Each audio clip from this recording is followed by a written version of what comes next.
Okay, so real confession right here. Last night it was like 11:30 at night, and I told myself I was gonna check my phone for like just 5 minutes before bed. Just a quick check, very, very chill, very controlled. And I felt really disciplined because I was like, I'm setting a good boundary and I'm setting a good example for myself. And then I look up, and then suddenly it's already 1:47 a.m. And in that time, I realized I had traveled from a mildly interesting celebrity drama, like something about Huda and Louis from Love Island, and I'd ended at like a documentary clip about deep sea creatures. So trust me, I spent just like the past almost 3 hours watching videos that I couldn't tell you like what they were actually about. And the worst part is by the end of it, I felt worse than when I first started. Like I was really tired, I was really anxious, and I was vaguely unsettled about things that had absolutely nothing to do with my life. But I also couldn't stop. Like even as I was actively putting the phone down, part of me was already thinking about picking it back up. Like I physically couldn't put the phone down. And I think most of us have been in that same exact place, like the specific kind of feeling exhausted where you're too tired to do anything real, but somehow you're just not tired enough to stop and put the phone down. So I started thinking about this, like why? Like why do we do this when we know that it is and also makes us feel bad? Because it's not like we're unaware of this. We named this thing doom scrolling. Like the word has doom in it. Like we looked at this behavior, we chose a word for it, and we picked doom. That's a pretty honest self assessment. So, what's actually going on with doom scrolling? Doom scrolling, which became an official dictionary entry in 2020, it feels both very recent and honestly like extremely overdue as well. It basically refers to the compulsive consumption of negative or like distressing or like unrelated content online, um, in massive increments, even when it's actively making you feel worse.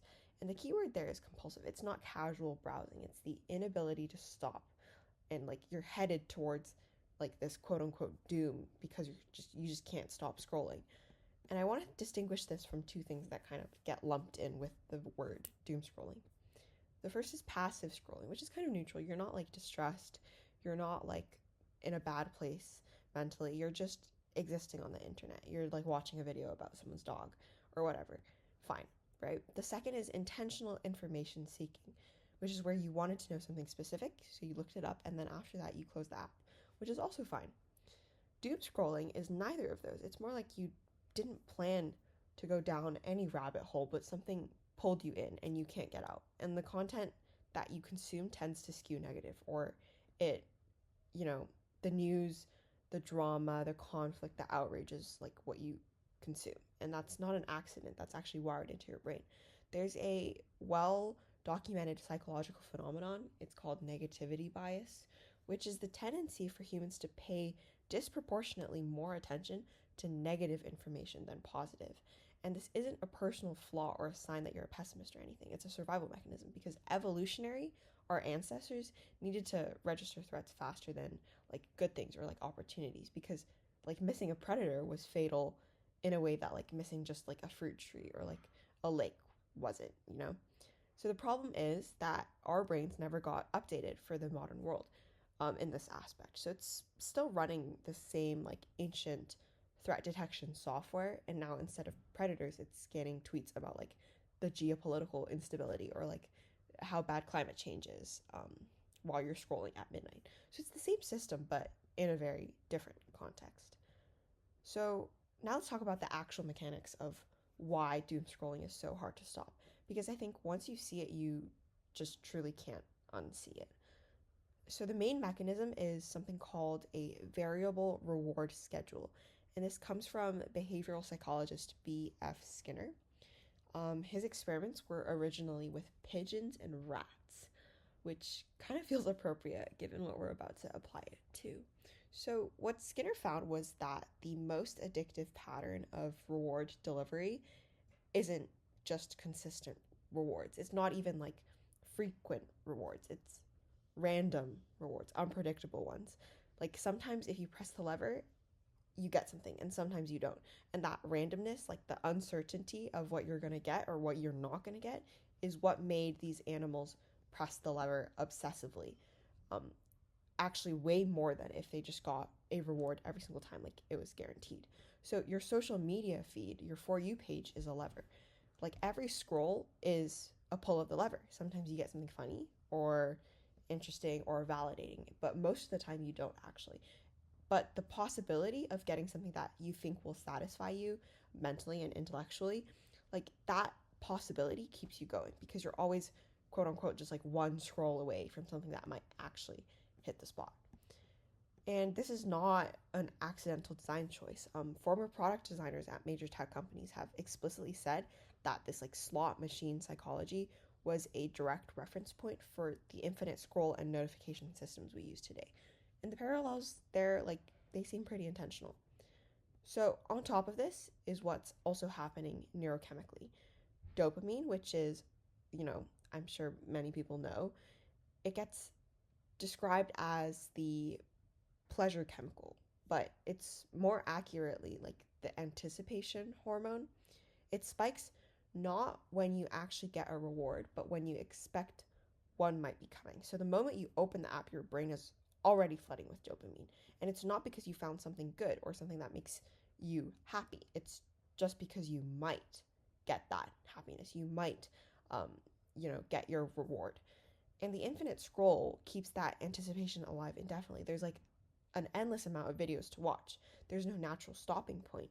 There's no end of the page. It's just more and more. So what you're actually chasing is literally a neurochemical state that the app is specifically designed to dangle in front of you. You know, when I think of that, like I think of a horse and a carrot, like the carrot is dangled in front of the horse and they just keep going. And so the app is specifically designed to like have that kind of neurochemical state dangle in front of you without ever fully delivering it. Which, yeah, it's like pretty sinister when you say it out loud. So now here's where I think it gets pretty interesting with the philosophy. Like the psychology explains the mechanism, but I don't think that it fully explains the why underneath all of the why, if that makes sense. And so going back to 1654, French philosopher, and he was also a mathematician, but Blaise Pascal, this is a guy who was like writing before smartphones and television, like before any of this. Very smart guy. He wrote something that I think is one of the most quietly devastating observations about humanity ever put on paper. He says essentially that all of humanity's problems stem from the inability to sit quietly in a room alone. And I know that sounds like almost too simple, but just like sit with it for a second, like no pun intended. His argument is that people fill their lives with what he calls divertisement. Don't know if I'm pronouncing that right. Basically, it's diversion, but it's not because the distractions themselves are like enjoyable, but because they are necessary. They're necessary escapes from something that waits at the bottom of every quiet moment, which is the awareness of your own existence, your mortality, like the slightly terrifying but like also open-ended weight of just being alive and responsible for your life. So these diversions aren't the goal. They're just like the avoidance mechanism for actually grappling with like reality. And now like avoidance, like that word is basically what the scroll is, doom scrolling, right? It's a technologically perfected, algorithmically optimized version of what Pascal calls his diversions, right? Every notification and every like, oh, video on autoplay, like every piece of content that loads just as you're about to put the phone down, it exists to make sure you never have to sit with your own thoughts alone. Because the moment you do, you feel uncomfortable, something uncomfortable surfaces. And maybe it's anxiety, maybe it's a question that you've been putting off for 3 weeks, maybe it's just silence, which apparently we've all collectively decided is the enemy. And then there's Plato's allegory of the cave, pretty famous, which I think maps onto this almost uncomfortably as like this uncomfortable situation as well. So the setup, if you haven't heard of his allegory of the cave, is basically prisoners are chained in a cave. They're facing a wall, and behind them there's like a fire casting shadows of objects onto that wall. And those shadows, like those projections, are the only reality the prisoners have ever known. So what we would see as like a bear, they've only seen a shadow of a bear, and they think that the shadow is the reality. And then when one prisoner escapes and sees the actual world, so for example, an actual bear, like the sunlight and the real objects in the sky, it's just overwhelming. It's so disorienting and like even painful. And then when he goes back to tell the others, they don't believe him. They don't want to because they prefer the shadows. They've been living with the shadows for all their life. Our phones are the cave wall. Like what we're consuming when we scroll isn't the world. It's a mediated, filtered, algorithmically like curated and perfected projection of the world. It's a shadow show which is engineered to hold our attention. In real life, which is unoptimized, unfiltered, boring, it's non-curated, it's non-perfected actual life. It's right there waiting, but it requires us to look away from that wall, our phones and social media. And apparently that's the hard part. The last idea I want to bring is from psychologist and philosopher Erich Fromm, who in the 1940s wrote about what he called the escape from freedom. And his argument was that genuine freedom, like the kind where you are actually fully responsible for your own choices in your own direction, your own life, it's like deeply anxiety inducing. It's heavy in a way that's hard to articulate, so people flee from it. They merge with the crowds, they follow routines, the herd theory, right? They consume media, not because anyone forces them to, but because freedom feels like a lot. And being guided and having something curated and like personalized for you, it feels like relief. And so doom scrolling, I think, is a very modern version of this escape. When you're scrolling, you're not making decisions, you're just being decided for. The algorithm picks what you see next.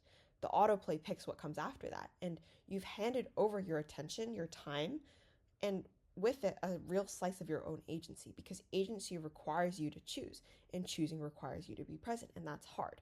And being present requires you to actually feel whatever is going on in your life right now, which is sometimes just a lot, understandably so. And here's where the modern context makes all of this significantly worse, because it's not just the design and the content that is distressing, it's the system delivering it to you. Like that system has been specifically designed through billions of data points, which you're just like a speck of, and years of optimization and perfection.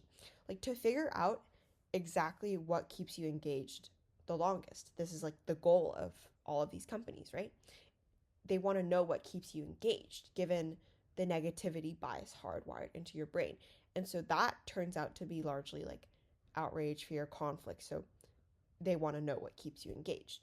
And high arousal negative emotions extend what researchers call dwell time, which is how long you physically keep your eyes on a piece of content.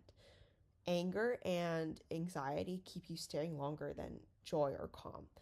And the algorithm, like your TikTok For You page, leans on this and learns this, and it feeds you more of whatever produces that state, not because anyone has made like a conscious evil decision to like make you feel bad, but because the metric being optimized is your attention, and this is what your attention responds to, and what holds your attention for the longest, right? So some media researchers have started calling this the outrage economy, a media ecosystem that is structurally rewarded for making you feel threatened and unsettled, because that is what extends the scroll, and the scroll is what sells the ads. So here's where we are.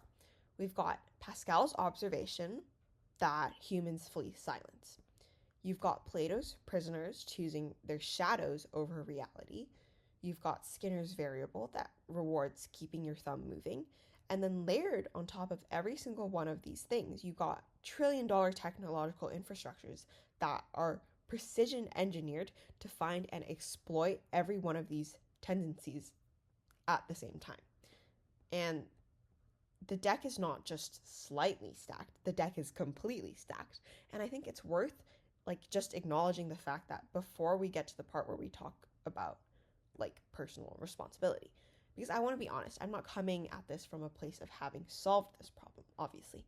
Again, like 1:47 a.m., 11 minutes on like watching one video and going into a rabbit hole, like that happened last night, which was a very ordinary day, and it will probably happen again and again and again. But what I have started doing is trying to notice the difference between what I'd call intentional consumption and reflexive consumption. Intentional is when I pick up my phone because I decided to. And reflexive is when I pick it up because something in me like could not tolerate the absence of my stimulation, um, and not having stimulation in my brain for like 30 seconds. And it's that reflexive moment, that like little flinch away from being still, that I've been actively trying to get curious about instead of just immediately like acting on this reflex. Because when I actually sit with that discomfort and like tell myself, like, do I really want to go on TikTok right now? Like, even if I just think about that for a few seconds, there's usually something more real underneath it, and it like kind of halts me. It slows me down. Something I've been circling around without like looking directly at. Or sometimes it's genuinely just boredom. But even boredom, it turns out, is something I've been trained to treat like an emergency by immediately turning and diverting my attention to something that will stimulate my brain. So Pascal might say that sitting with it, like really sitting with your brain, is the actual work, not the productivity, not the content. It's just learning to be in the room. That's what matters. And I don't think the answer is to throw your phone into a lake or like do a dramatic 30-day detox with like a Shaolin monk or anything like anything like that. That misplaces all the responsibility on the individual when the system was literally engineered by some of the smartest people alive to be as hard to stop as possible. So blaming yourself entirely for doom scrolling is like blaming yourself for being addicted to something that was designed in a lab to be addictive and given to everyone. The fault is not only yours, essentially, is what I'm trying to say. But I do think there's something worth practicing in just tolerating the quiet, which is something you can do in your personal, like, lone time. Sitting with that itchy, restless, slightly anxious feeling that shows up the moment the screen goes dark, and then there's nothing left to fill that gap. Like, not solving it and not immediately reaching for a replacement, just letting it be there for a minute can be really meaningful. Because if Pascal is right, and I think he might be, which is a little annoying given that he said it like centuries ago, the silence isn't the problem. The silence is the silence is what we've been scrolling past, because whatever's actually in it is probably worth more than whatever was in your feed tonight. Sitting with that silence, you know? Yeah.